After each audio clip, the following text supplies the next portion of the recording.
سؤال تطرحه أي امرأة حامل أو مقدمة على الإنجاب، إنه يا هل ترى رح يزيد وزني خلال هالفترة؟ وقد إيه المعدل الطبيعي لزيادة الوزن أثناء الحمل؟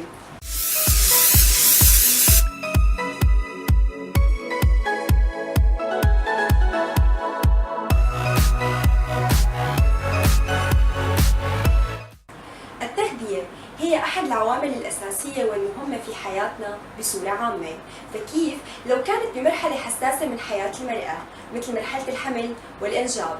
لأنه ببساطة بهي المرحلة بيطرأ على جسم المرأة العديد من التغيرات الفسيولوجية بما يتزامن مع مراحل نمو وتطور الجنين، بالتالي هي بحاجة لغذاء صحي كامل ومتوازن قادر على توفير الطاقة لكلا الطرفين، وهالشي رح يساهم بشكل كبير كتير بالحد من مخاطر الإصابة بأمراض عديدة خلال هالفترة مثل سكري الحمل، تسمم الدم، ارتفاع ضغط الدم، وحتى زيادة الوزن المفرطة.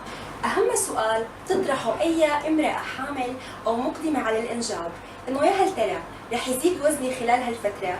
وقد إيه المعدل الطبيعي لزيادة الوزن أثناء الحمل؟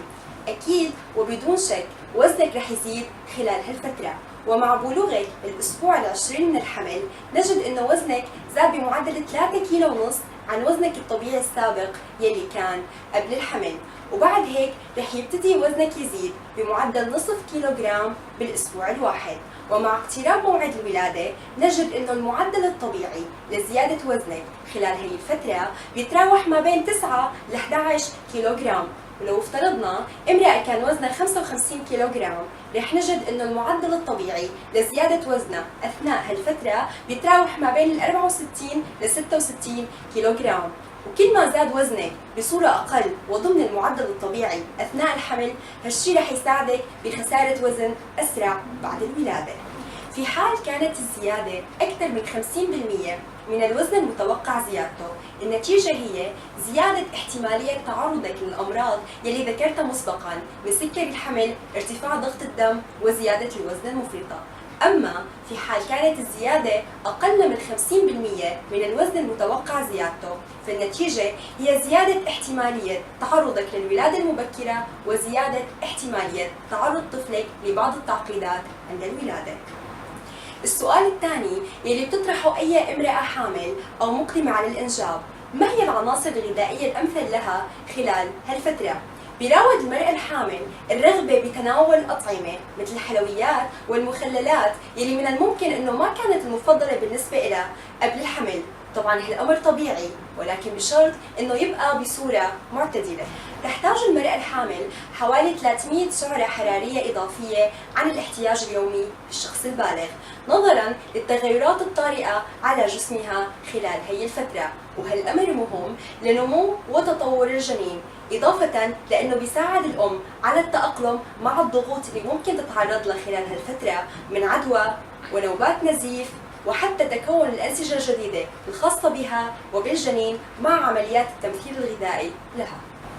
في الشهور الثلاثة الأولى من الحمل عادة ما تترافق هذه الفترة بأعراض كالغثيان والتقيؤ وفقدان الشهية، وحتى تتجنبي ذلك عليك أولاً بتقسيم وجباتك إلى 4 أو 5 وجبات يومياً. ثانياً عليك بتناول الأغذية التي تحتوي على العناصر اللازمة لك كاللحوم قليلة الدسم والسمك والدجاج الغني بالبروتين، والذي يأتي دوره بتأثيره المباشر على تكون الأنسجة الجنينية لطفلك، إضافة إلى تكون أنسجة الرحم والثدي بما يتلائم مع التغيرات الطارئة على جسمك. وأما البقوليات من عدس وخضار ورقية خضراء الغنية بالحديد نظرا لدوره في تكوين الهيموغلوبين، وبالتالي وقايتك من الإصابة بفقر الدم. ثالثاً احرصي على تناول قدر كافٍ من الحليب والبيض ومنتجات الألبان المعقمة ومعروفة المصدر، نظرا لاحتوائها على الكالسيوم وفيتامين دي، وبالتالي دورها في تكوين عظام طفلك وأسنانه ووقايتك من الإصابة بهشاشة العظام. رابعاً احرصي على تناول كميات كافية من المياه والعصائر الطبيعية الطازجة التي تساعدك على تعويض السوائل المفقودة لدى التقيؤ. خامساً، من الضروري خلال الثلاث الشهور الأولى من الحمل الاهتمام بتناول الأغذية الغنية بحمض الفوليك، وهو أحد أنواع الفيتامين بي، وتأتي أهميته من دوره في تكوين الأنبوب العصبي الجنيني، بالتالي وقاية طفلك من الإصابة ببعض التشوهات كالأنبوب العصبي المقسوم. كما ينصح بتناول حبوب حمض الفوليك من الشهر الأول للحمل أو حتى قبل الحمل، وذلك بعد العودة للطبيب واستشارته. تغذية الحامل من الشهر الرابع للسابع.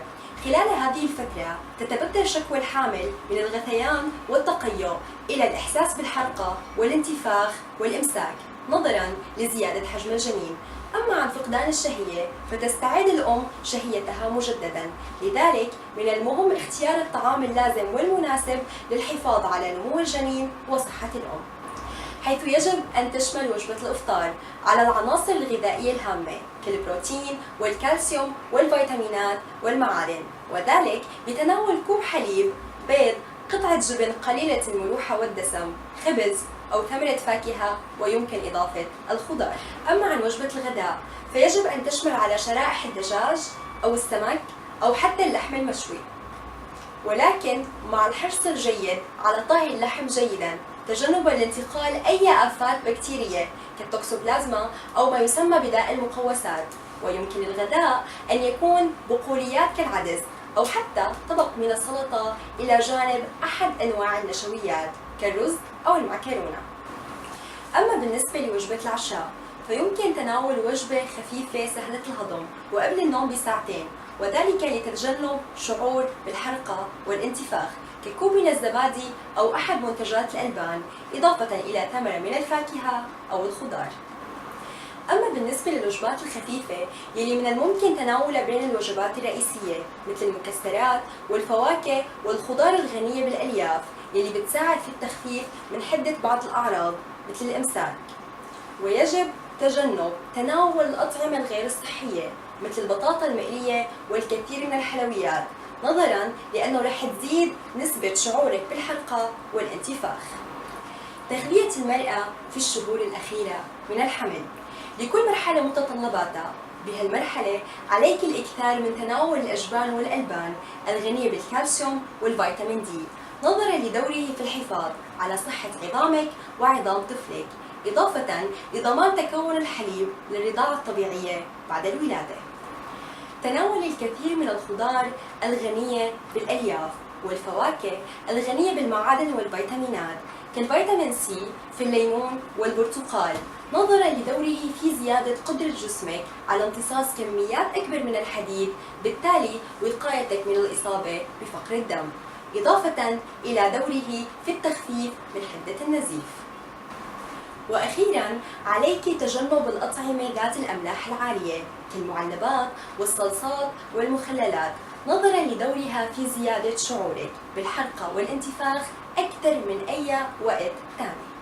إذن الموضوع ما بيتعلق بالكمية وإنما بيتعلق بالنوعية، لأنه بالنهاية غذاء طفلك من غذائك وصحته من صحتك.